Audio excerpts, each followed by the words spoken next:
a lot of times when I would teach this chromatic theory to students, I would say, okay, those are your notes: E, F, F sharp, G, G sharp, A sharp, B, C, C sharp, D, D sharp, E. And again, I'm talking in terms of sharps right now, okay? And I would say, okay, go home and memorize that. And then people would go home and they'd come back and I'd say, okay, well, let's go through those notes and see what you know. And I'd say, okay, find B. And they'd go, let me see here. And they'd count up and then they'd find B. And I'd go, find D. And then they'd count up and they'd find D.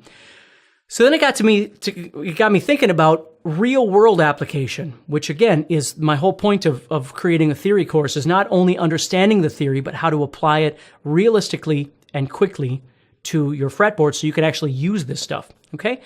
So what we're going to do is we're going to use the dots on the guitar. We're going to use 1, 3, 5, 7, and 9. Now, my first fret doesn't have a dot. Yours might not, but we're still going to use first fret. Okay, we're using the odd numbered frets, 1, 3, 5, 7, and 9.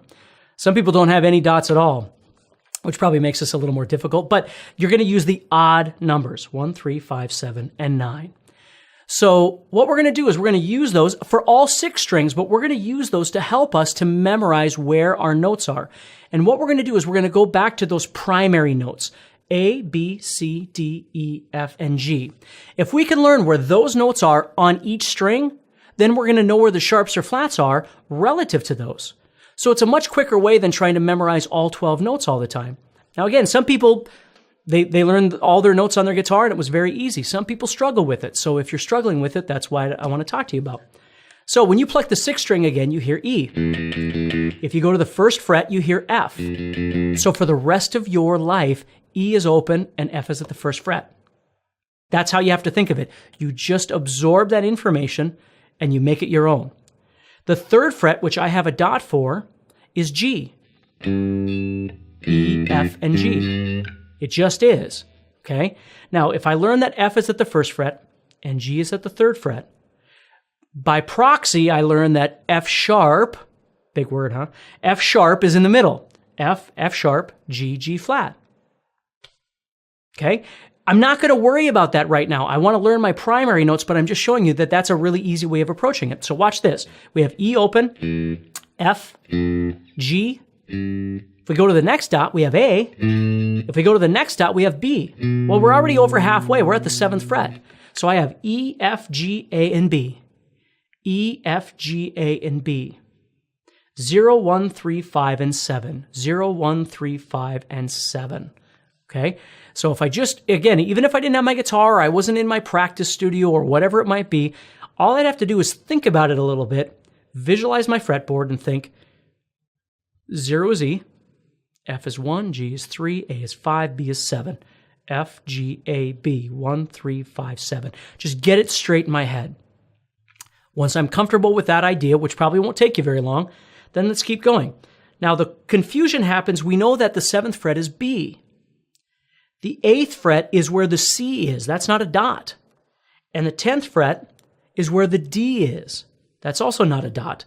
But what I can do is I can memorize that C and D surround the dot on the 9th fret. So either the notes I'm looking for, these primary notes, are on a dot or they surround a dot, and your whole fretboard will be exactly like that. The note that you want is either on the dot or it's surrounding the dot. So I have 1, 3, 5, 7, 8, and 10. 1, 3, 5, 7, 8, and 10. That's what I memorize. 1, 3, 5, 7, 8, and 10. So again, take 10 minutes out of your day, 5 minutes out of your day, and you just think about it. 1, 3, 5, 7, 8, and 10. F, G, A, B, C, and D. And once you absolutely know those notes, you'll know where the sharps or the flats are relative to those. And then after a while, you won't even think about it anymore. So if you want F sharp, well, you know where F is. It's on 1. So F sharp is on 2. If you wanted B flat, well, B is on 7.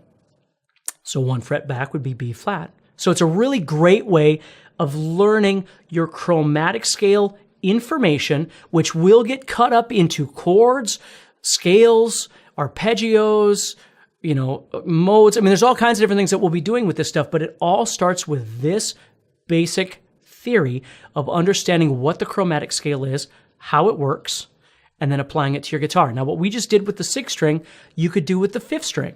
You could do with the 4th string and the 3rd string and so on. I would just strongly recommend for you, don't do that until you've absolutely learned the 6th string. Okay, don't move on to the next one until you are positive. You could be in front of 10,000 people playing and you'd know those notes on your sixth string. That's when you want to move on to the fifth string.